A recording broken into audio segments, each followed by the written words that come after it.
Israel പ്രധാനമന്ത്രി Benjamin നെതന്യാഹുവിൻ്റെ operation വിജയകരമായി പൂർത്തിയായി. പ്രോസ്റ്റേറ്റ് ഗ്രന്ഥിയിലുണ്ടായ അമിത വളർച്ച നീക്കം ചെയ്യുന്നതിനുള്ള ഓപ്പറേഷനാണ് കഴിഞ്ഞ മണിക്കൂറുകളിൽ നടത്തിയത്. അദ്ദേഹം അപകടനില തരണം ചെയ്യുന്നുവെന്നും അദ്ദേഹം ബോധത്തിലേക്ക് തിരികെ വന്നുവെന്നും പ്രധാനമന്ത്രിയുടെ ഓഫീസ് തന്നെ വ്യക്തമാക്കുകയുണ്ടായി. ജെറുസലേമിലെ ഹഡാസ മെഡിക്കൽ സെന്ററിൽ നടത്തിയ വിജയകരമായ ഓപ്പറേഷന് ശേഷം അദ്ദേഹത്തെ ഭൂഗർഭ ബങ്കറിലെ പ്രത്യേക പരിചരണ കേന്ദ്രത്തിലേക്ക് മാറ്റിയെന്നുള്ള വിവരങ്ങളാണ് പുറത്തു വരുന്നത്. ഹഡാസ മെഡിക്കൽ കോളേജിലെ തീവ്ര പരിചരണ വിഭാഗത്തിലായിരുന്നു ബെഞ്ചമിൻ നെതന്യാഹുവിനെ പ്രവേശിച്ചിരുന്നത്. അദ്ദേഹം ബോധത്തിലേക്ക് തിരികെ വന്നുവെന്നും 2 മണിക്കൂറോളം നീണ്ട ശസ്ത്രക്രിയ വിജയകരമായിരുന്നുവെന്നും ഇപ്പോൾ ഹഡാസ മെഡിക്കൽ സെന്ററിൻ്റെ ഡയറക്ടർ തന്നെ വ്യക്തമാക്കുകയാണ്. പ്രധാനമന്ത്രിയുടെ ഓഫീസ് ഇത് സംബന്ധിച്ച വാർത്താക്കുറിപ്പ് പുറത്തിറക്കിയിരിക്കുന്നു. മെഡിക്കൽ സെന്ററിലെ തീവ്ര പരിചരണ വിഭാഗത്തിൽ നിന്നും പ്രത്യേകം തയ്യാറാക്കിയ ഭൂഗർഭ ബങ്കറിലെ ഏറ്റവും ആധുനിക സുരക്ഷയുള്ള ഒരു കേന്ദ്രത്തിലേക്ക് ബെഞ്ചമിൻ നെതന്യാഹുവിനെ മാറ്റി എന്നുള്ള വിവരമാണ് പുറത്തു വരുന്നത്. ഏത് നിമിഷവും ടെൽ-അവീവിനെയും ജെറുസലേമിനെയും കേന്ദ്രമാക്കിക്കൊണ്ട് ലക്ഷ്യമിട്ടുകൊണ്ടുള്ള ആക്രമണങ്ങൾ ഹൂതികൾ നടത്തുകയാണ്.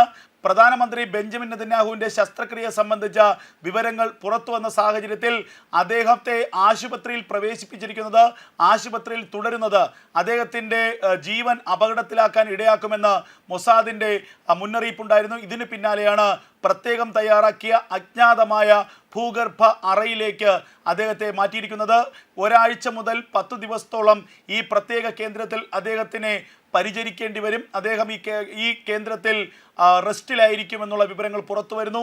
അതേസമയം പൂർണ്ണമായ അനസ്തേഷ്യ നൽകിക്കൊണ്ടാണ് ബെഞ്ചമിൻ നെതന്യാഹുവിന് ശസ്ത്രക്രിയ നടത്തിയതെന്ന വിവരങ്ങളാണ് ഇപ്പോൾ മെഡിക്കൽ സെന്റർ തന്നെ പുറത്തുവിടുന്നത്. അനസ്തേഷ്യയ്ക്ക് ഓപ്പറേഷന് പിന്നാലെ അദ്ദേഹം സ്വബോധത്തിലേക്ക് തിരികെ എത്തിയിരിക്കുന്നു. യുദ്ധരംഗത്തുള്ള ഉദ്യോഗസ്ഥരുമായി ടെലിഫോണിൽ ബെഞ്ചമിൻ നെതന്യാഹു സംസാരിച്ചു എന്നുള്ള വിവരങ്ങളാണ് ഇപ്പോൾ പ്രധാനമന്ത്രിയുടെ ഓഫീസ് തന്നെ പുറത്തുവിടുന്നത്. പ്രോസ്റ്റേറ്റ് ഗ്രന്ഥിയിലെ വളർച്ചയെ തുടർന്ന് മൂത്രനാളത്തിൽ അണുബാധയുണ്ടായതായാണ് ബെഞ്ചമിൻ നെതന്യാഹുവിൻ്റെ ഡോക്ടർമാർ വ്യക്തമാക്കിയത്. ഇത് കണ്ടെത്തിയ സാഹചര്യത്തിലാണ് അടിയന്തരമായ ശസ്ത്രക്രിയ നടത്താൻ മെഡിക്കൽ സംഘം നിർദ്ദേശിച്ചത്. ഇതിൻ്റെ അടിസ്ഥാനത്തിലാണ് ജെറുസലേമിലെ ഹഡാസ മെഡിക്കൽ സെന്ററിൽ അദ്ദേഹത്തിൻ്റെ ശസ്ത്രക്രിയ അടിയന്തരമായി പൂർത്തിയാക്കിയത്. ശസ്ത്രക്രിയയ്ക്ക് ശേഷം ബെഞ്ചമിൻ നെതന്യാഹു പൂർണ്ണ ആരോഗ്യവാൻ തന്നെയെന്നാണ് ലഭിക്കുന്ന വിവരം. അതേസമയം കുറച്ച് ദിവസം കൂടി അദ്ദേഹത്തിന് വിശ്രമം എടുക്കേണ്ടി വരുമെന്നുള്ള നിർദ്ദേശവും ഇപ്പോൾ ബെഞ്ചമിൻ നെതന്യാഹുവിനെ പരിചരിക്കുന്ന ഡോക്ടർമാർ നൽകിയിട്ടുണ്ട്. കഴിഞ്ഞ 1-2 വർഷക്കാലമായി ശാരീരിക അവശതകൾ നിരന്തരമായി അലട്ടുകയാണ് ബെഞ്ചമിൻ നെതന്യാഹുവിനെ. എന്നിരുന്നാൽ പോലും ദിവസവും 18 മണിക്കൂറോളം പണിയെടുക്കുന്ന ഒരു പ്രധാനമന്ത്രി കൂടിയാണ് ബെഞ്ചമിൻ നെതന്യാഹു. ഏറ്റവും കൂടുതൽ കാലം ഇസ്രായേലിനെ നയിച്ച നേതാവെന്ന നിലയ്ക്ക് ലോകത്ത് തന്നെ പ്രായമേറിയ നേതാക്കന്മാരുടെ കൂട്ടത്തിൽ പോലും ഒരാളാണ് 75കാരനായ ബെഞ്ചമിൻ നെതന്യാഹു. ആ ബെഞ്ചമിൻ നെതന്യാഹുവാണ് ഈ ഹമാസും ഹിസ്ബുള്ളയും അതുപോലെ ഹൂതികളുമായിട്ടുള്ള ഈ യുദ്ധത്തിന് ഇസ്രായേൽ എന്ന രാജ്യത്തെ സജ്ജമാക്കുന്നത്. ചുറുചുറുക്കും പ്രസരിപ്പും ആത്മവിശ്വാസവുമാണ് ബെഞ്ചമിൻ നെതന്യാഹു എന്ന നേതാവിൻ്റെ ഏറ്റവും പ്രധാനപ്പെട്ട കൈമുതൽ. അതുകൊണ്ട് തന്നെയാണ് ഒരു കുഞ്ഞൻ രാജ്യം ചുറ്റുപാടുമുള്ള ഇസ്ലാമിക ഭീകര രാഷ്ട്രങ്ങളും അറബ് രാഷ്ട്രങ്ങളുമെല്ലാം അതിനെ ഒറ്റക്കെട്ടായി ആക്രമിക്കുമ്പോഴും ഒരു കുഞ്ഞൻ രാജ്യം അതിനെയൊക്കെ ഒറ്റയ്ക്ക് പ്രതിരോധിക്കുന്നത്. ബെഞ്ചമിൻ നെതന്യാഹു ആ രാജ്യത്തിന് കാട്ടിക്കൊടുത്ത അല്ലെങ്കിൽ ആ രാജ്യത്തിനെ നടത്തിപ്പിച്ച ഒരു പാത, ആ പാത ആത്മവിശ്വാസത്തിൻ്റെ പാതയാണ്. ചെറുപ്പക്കാർക്കെല്ലാം തന്നെ സ്വന്തം രാജ്യത്തോടുള്ള കൂറും സ്വന്തം രാജ്യത്തോടുള്ള ആത്മാർത്ഥതയുമാണ് ഏറ്റവും പ്രധാനം. സൈനിക സേവനം അവിടെ കമ്പൽസറി അല്ല, എങ്കിൽ കൂടി സൈനിക വൃത്തിയിൽ ഏർപ്പെടാനാണ് ഇസ്രായേലി ജനതയിലെ വലിയൊരു വിഭാഗവും ആഗ്രഹിക്കുന്നത്. ശത്രു രാജ്യങ്ങളോട് യുദ്ധം ചെയ്യാനും ശത്രുവിനെ പരാജയപ്പെടുത്താനുമുള്ള ദൃഢനിശ്ചയത്തോടു കൂടിയാണ് അവിടെയുള്ള ഓരോ ചെറുപ്പക്കാരും അവരുടെ സൈനിക വൃത്തിയിലേക്ക് ഇറങ്ങുന്നത് എന്നുള്ളത് കഴിഞ്ഞ കാലങ്ങളിൽ നമ്മൾ കണ്ടതാണ്.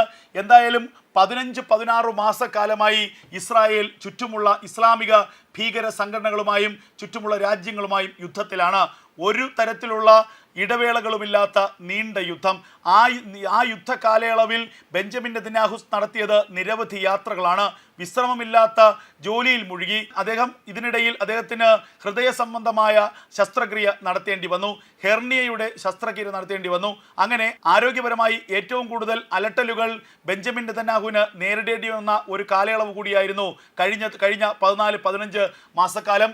എന്നിരുന്നാലും അദ്ദേഹം അതിവേഗത്തിൽ പൂർണ്ണ ആരോഗ്യവാനോടെ തിരികെ എത്തുമെന്ന് തന്നെയാണ് ഇപ്പോൾ ഇസ്രായേലി ജനത കരുതപ്പെടുന്നത്. ബെഞ്ചമിൻ നെതന്യാഹുവിൻ്റെ അസാന്നിധ്യത്തിൽ ഇസ്രായേലിൻ്റെ പ്രതിരോധ മന്ത്രി ഇസ്രായേൽ കാറ്റ്സിന് സെക്യൂരിറ്റി ക്യാബിനറ്റ് വിളിക്കാനുള്ള അധികാരം നൽകിക്കൊണ്ടുള്ള ഉത്തരവ് കഴിഞ്ഞ ദിവസങ്ങളിൽ തന്നെ പുറത്തിറങ്ങിയിരുന്നു. ആഴ്ചകൾക്ക് മുൻപാണ് അവസാനമായി സെക്യൂരിറ്റി ക്യാബിനറ്റ് കൂടിയത്. ആ സെക്യൂരിറ്റി ക്യാബിനറ്റിൽ ഇസ്രായേൽ കാറ്റ്സും അതുപോലെ മൊസാദിന്റെ തലവന്മാരുമെല്ലാം ഒരു വളരെ നിർണായകമായ നിർദ്ദേശം മുന്നോട്ട് വച്ചിരുന്നു. അതായത് ഹൂതികളെ അല്ല ആക്രമിക്കേണ്ടത്, ഇറാനെ ആക്രമിക്കണമെന്നായിരുന്നു മൊസാദിന്റെയും ഷിൻബെറ്റിന്റെയും ഒക്കെ തലവന്മാർ ആ മീറ്റിംഗിൽ ആവശ്യപ്പെട്ടത്. എന്നാൽ അതിനോട് ബെഞ്ചമിൻ നെതന്യാഹു യോജിച്ചിരുന്നില്ല. ഇറാനെ ആക്രമിക്കാൻ സമയമുണ്ടെന്നും വളരെ കരുതിയലോടെ ആലോചിച്ചു മാത്രമേ ഇറാനെ പോലൊരു രാജ്യത്തെ ആക്രമിക്കാൻ പാടുള്ളൂവെന്നുമായിരുന്നു ബെഞ്ചമിൻ നെതന്യാഹുവിന്റെ നിലപാട്. ഈ ഘട്ടത്തിലാണ് ബെഞ്ചമിൻ നെതന്യാഹുവിന്റെ അസാന്നിധ്യം ഏറെ ശ്രദ്ധേയമാകുന്നത്. ഇറാൻ വലിയ പ്രകോപനപരമായിട്ടുള്ള പ്രവർത്തനങ്ങളുമായി മുന്നോട്ട് പോകുന്നു എന്നുള്ള വിവരങ്ങൾ പുറത്തു വരുന്നു. അടുത്ത 10-15 ദിവസം പ്രധാനമന്ത്രി എന്ന നിലയ്ക്ക് ബെഞ്ചമിൻ നെതന്യാഹുവിന്റെ അസാന്നിധ്യം ഉണ്ടാകും. ഈ സമയത്ത് നടക്കുന്ന സെക്യൂരിറ്റി ക്യാബിനറ്റിൽ ഇസ്രായേലിന്റെ പ്രതിരോധ മന്ത്രി ഇസ്രായേൽ കാറ്റ്സും മറ്റ് IDF-ന്റെയും ഷിൻബെറ്റിന്റെയും മൊസാദിന്റെയും ഒക്കെ തലവന്മാർ നിർണായകമായ തീരുമാനം എടുക്കുമോ എന്നുള്ളതാണ് ലോകം ആകാംക്ഷയോടെ ഉറ്റുനോക്കുന്ന കാര്യം. റഷ്യയുമായി കരാറൊപ്പിട്ട ആദ്യ ബാച്ച് ഫൈറ്റർ ജെറ്റുകൾ ഇറാനിൽ ഇതിനകം തന്നെ ഇറങ്ങിക്കഴിഞ്ഞിരിക്കുന്നു. വ്യോമസേനയെ കൂടുതൽ ശക്തിപ്പെടുത്തുകയാണ് ഇറാൻ ഇപ്പോൾ ചെയ്യുന്നത്. ആയുധങ്ങൾ പലയിടങ്ങളിൽ നിന്നായി ശേഖരിച്ചു കൂട്ടുകയാണ് ഇറാൻ. ഇതിനെ കരുതലോടുകൂടിയാണ് ഇസ്രായേലും അമേരിക്കയും നോക്കിക്കാണുന്നത്. നേരത്തെ തന്നെ ഇറാന് ആണവായുധങ്ങളുണ്ടെന്നും ആണവായുധ ശേഷി കൈവരിച്ചുവെന്നും അമേരിക്കയുടെ രഹസ്യാന്വേഷണ വിഭാഗം കണ്ടെത്തിയിരുന്നു. റഷ്യ ഇറാന് ആണവായുധം കൈമാറിയിരിക്കാം എന്നുള്ള വിവരമാണ് ഇപ്പോൾ പുറത്തു വരുന്നത്. റഷ്യയിൽ നിന്നും ഉത്തര കൊറിയയിൽ നിന്നും ഇറാന് ആവശ്യമായിട്ടുള്ള ആയുധങ്ങൾ ഇതിനകം എത്തിയിട്ടുണ്ട്. ആയുധങ്ങൾ വാരിക്കോരിക്കൂട്ടുകയാണ് ഇറാൻ എന്ന വിവരം പുറത്തു വരികയാണ്. ഈ ഘട്ടത്തിലാണ് ഇസ്രായേൽ പ്രധാനമന്ത്രി ബെഞ്ചമിൻ നെതന്യാഹു ശസ്ത്രക്രിയയെ തുടർന്നുള്ള അവധിയിൽ പ്രവേശിച്ചിരിക്കുന്നത്. ഇറാന്റെ ഏതെങ്കിലും തരത്തിലുള്ള പ്രകോപനം ഇപ്പോഴുണ്ടായാൽ എന്തായിരിക്കും നടപടിക്രമം എന്നത് സംബന്ധിച്ച ആശങ്കകൾ ഇസ്രായേലിനുണ്ട്.